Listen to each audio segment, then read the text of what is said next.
Let's try and understand the HGV driver marketplace and job prospect a little better. Marc Fels is from the HGV Recruitment Centre, which it does what it says in the tin. You recruit HGV drivers. Marc, when Ed Miliband says he's been banging on about this topic and the risk to supply chains for months, you have too, haven't you, to be fair? Yes, good afternoon. I think, yes, Mr. Miliband is completely correct. In sector, whilst the writing was on the wall for these problems as early as actually last summer, we've known since April of this year that things were starting to go quite badly wrong. So, we as recruiters have been extraordinarily busy, as I said, since April. So, yeah, it is a surprise that sort of this has only come to national attention in October, whereas, as I said, we've been scrambling around trying to figure out how to solve this since April. Let me not be put words in your mouth, but it's a perfect storm of a number of, a coincidence of factors I found in this. The foreign drivers proportion is one.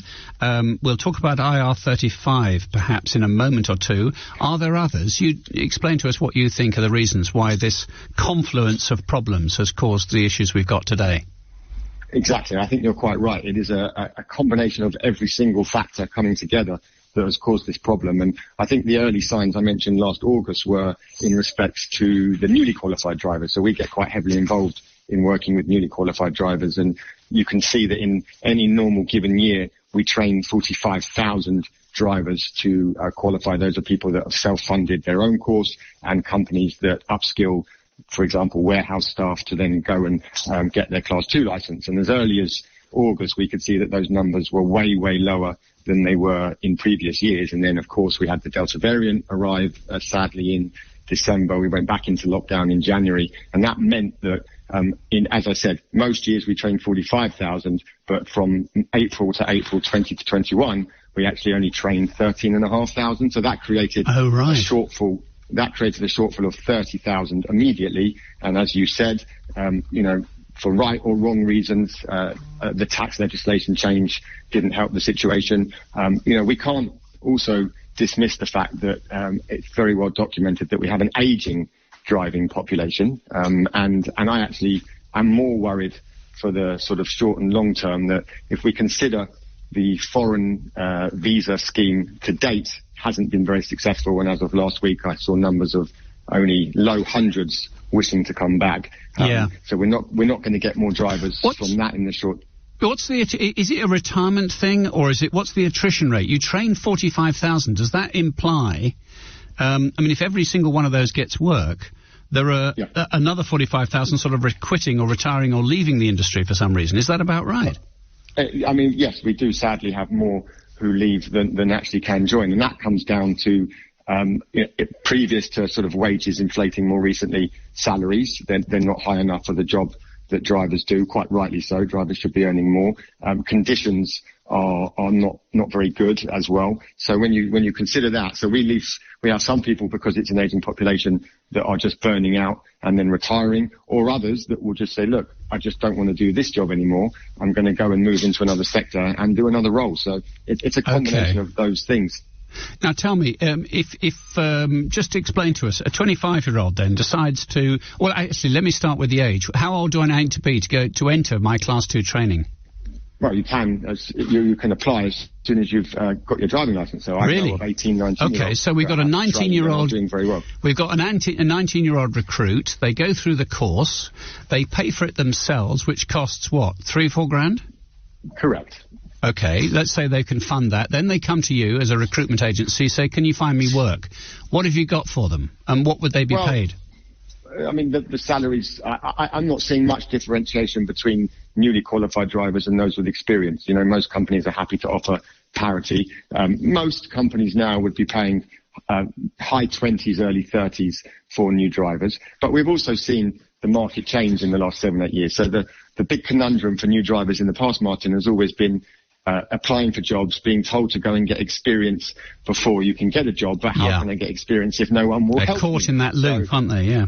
They are, but I am happy to say that, as I said, having worked very heavily with new drivers for so long that companies' attitudes have started to change pre-pandemic, where more are prepared to give new drivers the opportunity that they so richly deserve. And of course, new drivers coming in are recently trained, very aware of health and safety, can be trained the way that each company wants them to work. So we've seen that attitude change, but I suspect that as we move past Christmas and, the panic of hopefully fuel and turkeys subsides, well, actually, if we consider that new drivers are the lifeblood now of our sector moving forward, that more companies will start to embrace them. And I need then to get further qualifications if I'm going to drive petrol around for my job. Or I think we did an item on this programme about the chemicals used. I mean, for instance, in sewage processing, there was a shortage of that because you need a specific further licence, I think, to do those particular tasks, don't you? You do, yes. That's called ADR, which there are a couple of ADR qualifications. You can have that, as you said, for hazardous chemicals, and then there is a separate qualification for fuel. So people will train and people will get their basic license, but then, there are many qualifications. If you're going to go and drive for a builder's merchant, and at the moment construction is busy, we work with companies like Travis Perkins and Jewson, and they're screaming out for drivers, and they require what's called a HIAB qualification, which if you see any of these companies delivering at the side of the road is a big claw that picks the bricks up and brings it to the side of the road. So there's basic qualifications, and then there's umpteen additional qualifications that drivers will need to obtain, whether they're newly qualified or experienced, to then allow them to do that type of work. It's much more than just driving the truck, isn't it? I mean, I think we carried an interview with this chap who's become a bit of a Twitter sensation called the Lorryist, describing he was doing supermarket deliveries. But I mean, the physical work involved there is not only you've got to have the skill to drive the lorry, but you've then got to heave the trolleys of goods. I think it was milk in his case. But, you've got to get the stuff unloaded, haven't you?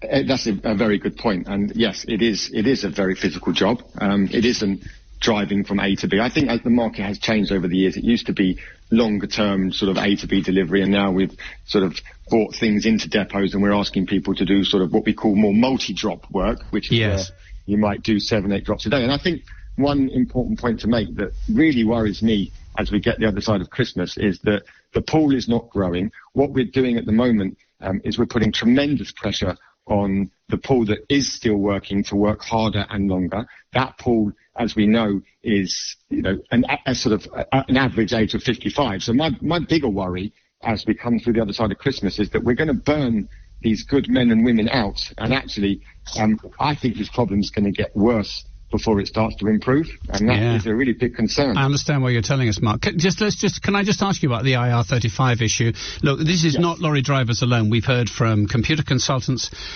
Lord knows, I know broadcasters have been having to get used to a change here. Essentially, self-employed. A lot of people of this ilk, and I imagine lorry drivers too, were self-employed, or they had a small company for tax reasons, and they were paid net, and then they looked after their own tax affairs. That all changed, did it? Right across the industry. What, a few months ago, a year ago? No, so so we actually the IR35 instruction was delayed. It was due to come in April, that's right, due to COVID, 2020, wasn't it? And I think because of COVID, government said, okay, we really can't push forward with this now. So that was then reintroduced. I think it was April the 6th this year, and I think I mentioned earlier that's when we started to see. So April coincided with. I just want to get a handle on what size of the problem, to what extent has that added to the problem? How many people do you think said, if I've got to go on to pay as you earn, I'm quitting?